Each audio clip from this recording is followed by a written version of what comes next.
Kobe。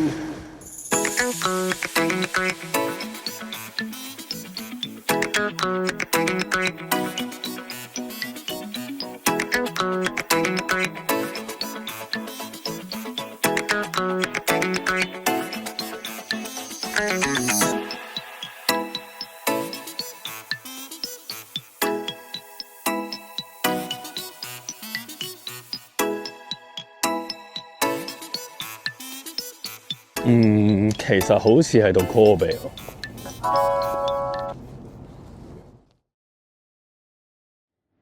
喂啊，早晨，好攰。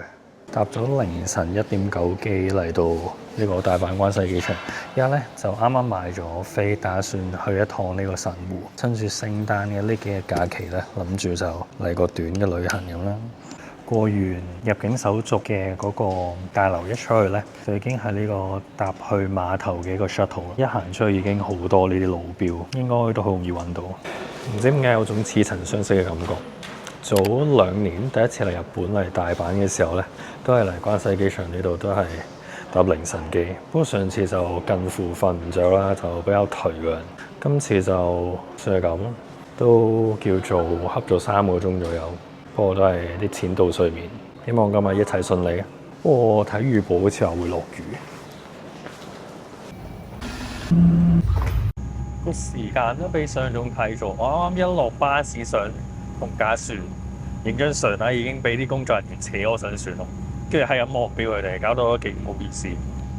關西空港去到神戶空港嘅高速船咧，係大概半個鐘嘅車程咁樣嘅，車程船程咁樣嘅。就本身我仲期望緊有啲藍天白雲睇下，點解依家有少少灰喎？呢個聖誕節。我想話咧，呢程船係得3個乘客咁大把咯，分鐘船員仲多過乘客。究竟呢單嘢係點樣圍皮嘅咧？哇！就話係半個鐘，但係連埋中間2程嘅穿梭巴士都要成10個字先過到嚟神戶機場。依家就可能揾翻呢個地鐵啊，去翻市中心啦。應該係呢個 Port Liner。唉，點部署？睇下出邊個天。哇！咩料啊？睇人哋嚟神戶係晴天啊，藍天白雲。我嚟就咁樣嘅，又灰又落雨咁樣，公平咩？希望今日一切順利。你以為唔順利嘅淨係得天氣？少年你太年輕了。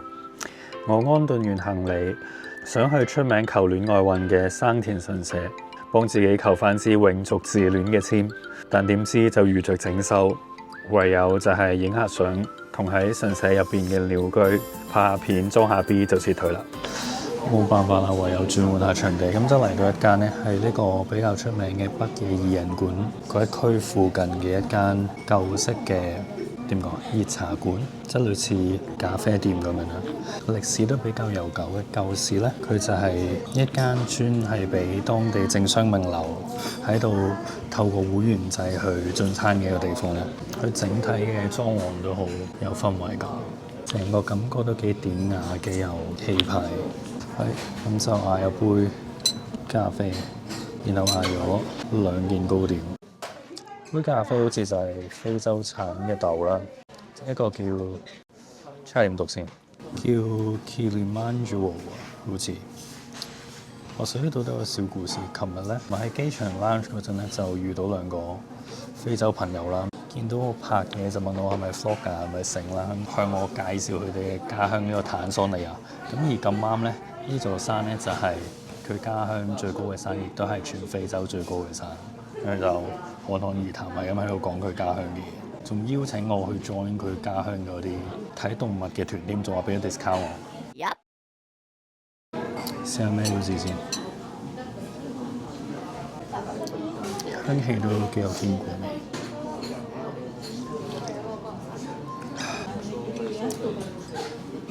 栗子梨批，咁網上面啲人都大推呢個係，但係咪真係咁犀利先？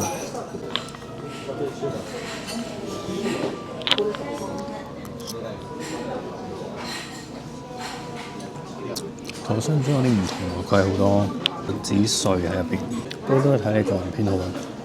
始終我個人都係中意比較順滑啲嘅栗子多過有顆粒感嘅栗子，但味道係 OK 嘅，整體好真係勁厚嘅 cream， 即係用糖尿病勁多糖。咁話説唔知大家知唔知神戶除咗牛出名之外，佢啲甜品都係幾出名。然後你以為只係天氣差同景點裝修已經夠唔順利啦咩？太天真了！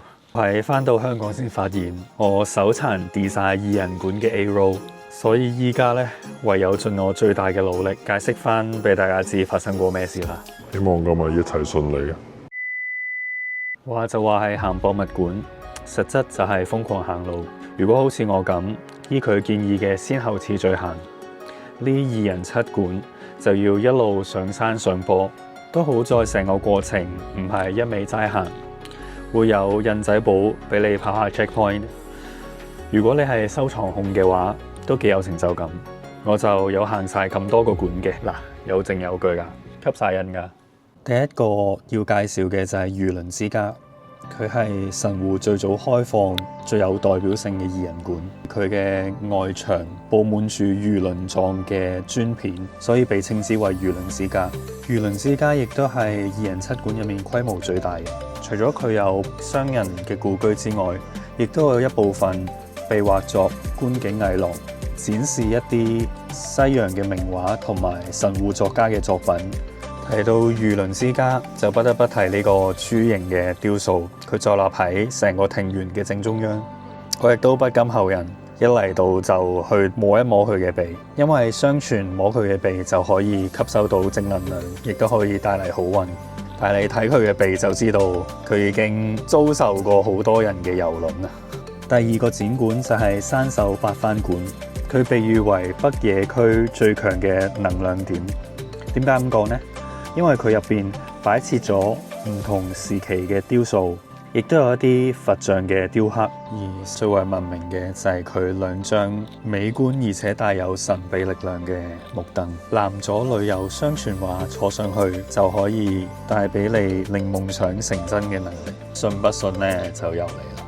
再嚟就有北野外國人俱樂部，呢度比起故居更加似一個社交場合，一個俾外國名流舉行派對聚會嘅地方。除咗保有當時嘅陳設，俾遊客感受當時嘅氣氛之外，佢仲有一個攝影工作室，可以俾人去租借預約一啲禮服拍攝。但係似乎呢個服務就係女性向嘅，可能我就唔係咁適合啦。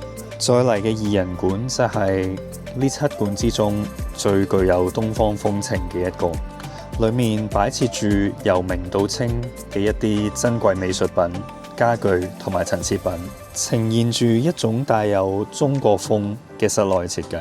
行完坡道上嘅2人館，我哋就走一段下坡路，去到下面嘅另一條街，首先會見到呢個英國館。英國館有咩特色呢？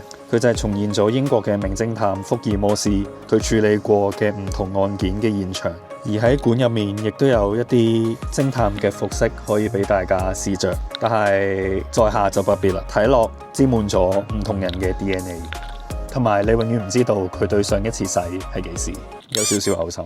再嚟到下一館洋館長屋，亦即係所謂嘅法國館，感覺上裡面嘅用色會比起其他館大膽，亦都有比較強烈嘅視覺衝擊。要講到比較特別嘅就係裡面有一個 LV 嘅行李箱，至於係唔係真嘅呢，就我都唔知。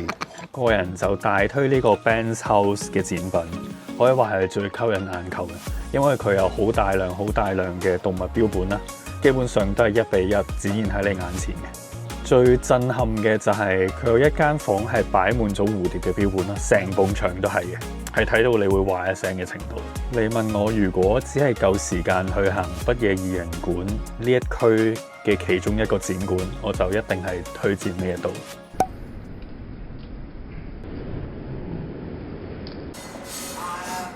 嗌咗一份100g 到嘅 sirloin，然後加咗個細 set 有飯啦，有沙律有湯咁樣。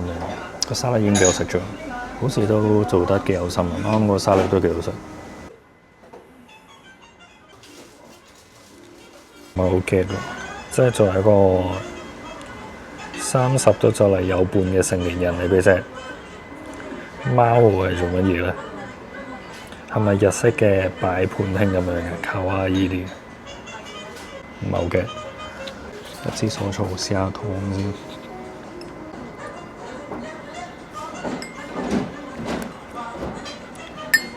蔬菜清湯冇咩特別，我哋試下我主角要緊，有翻多些少血色，個牛味出好多。話先，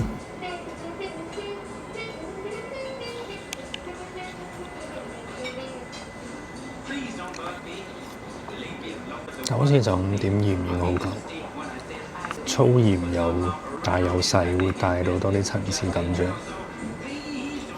啲神戶牛都係1分錢1分貨啊，咁嗰個品質好啲都係合理嘅。咁但係咧擺盤咧有啲多咗，唔知定係日本係興咁樣㗎，興卡哇伊呢個擺盤。